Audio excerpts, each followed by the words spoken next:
has a use. What's the use? Remember how, I'll see if I can do this quickly so we can get to Jason. Remember that the first definition of the aesthetic, by the way, speaking of Kant's and returns to Kant, when we talk about the Bonaventure Hotel, I hope you had the sublime in mind, because that's basically what Jameson was talking about. He said, what we have in the Bonaventure Hotel is a mechanized, secular, human sublime. Something that the mind, what Jameson is talking about in that whole passage is he's talking about our inability to think this thing. So it's a kind of reproduction of the whole dynamic of mind encountering nature. Except in this case, in the postmodern instance, the mind is encountering architecture and is feeling this inability to process. I guess the other difference is it's not quite clear. In Kant, it's very clear that the mind shows its grandeur by being able to process the unprocessable.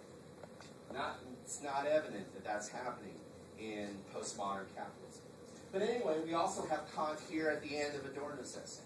And remember that Kant defined the aesthetic as purposefulness without a purpose. And that art can have a use to us. If art is useful to us, then it's no longer aesthetic. If we can put it to, remember our initial discussions when we were talking about, well, if we like the house because it gives us pleasure of a mundane sort, then because it shelters us, then Kant's not necessarily sure that he wants to call that aesthetic, because that assigns to housing a use value. But now, in the culture industry product, everything has a use. Every film has a use. Every film is made to do one thing, to be watched, and for a ticket to be sold. There is no film that's made, Hollywood film we're talking about, there is no Hollywood film that is made to be useless, that is made to be, it's going to, MGM, new film in 1939. It's called Gone with the Wind. Okay, the whole thing about this film is it's so great. Imagine this advertising campaign. It's a new blockbuster film. I don't want you to go see it. It doesn't matter to me. MGM says, this film is so great, I don't care if you see it. This film is so awesome. Hopefully you'll see it. But if you want to see it for free, come by. Whatever. We can talk. But you don't have to see it. You don't have to buy a ticket for it. I just want to tell you, it's a great bloody film. Right? Nobody would market something like that. And that's the problem. Is that every time art goes into the marketplace, it has to exist. It exists for one particular purpose, to be bought and sold in the marketplace. So we have the anti-Kant here. Hollywood film, as Adorno sees it, is the anti-Kant.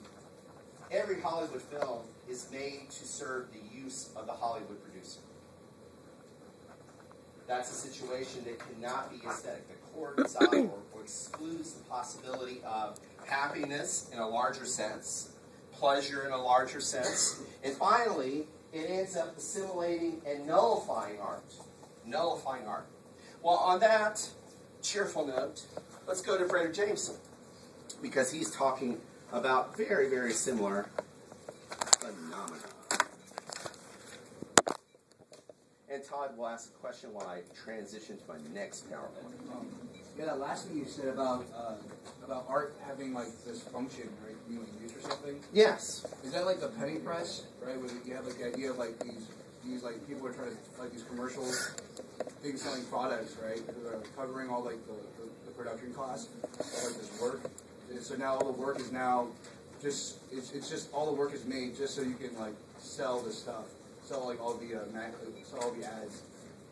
Like, I think I don't know too much about the penny press. What is that? Okay, so first off, you have like news and like work, right? So people have like the news, it comes out, and it's all paid for. You have to pay. I see. Right, and now it's called a penny press because it's cheaper now to buy it because now we have these ads that are kind of sponsored, Right.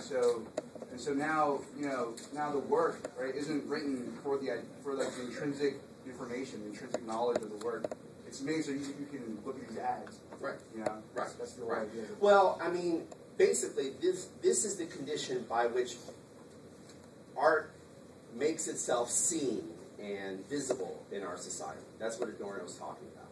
Adorno and Horkheimer find Hollywood symptomatic of something bigger, which is that art, well, first off, the implication is that Hollywood has co-opted the tradition of Western art. Now, Hollywood has co-opted it and done bad things with it. But then also there's this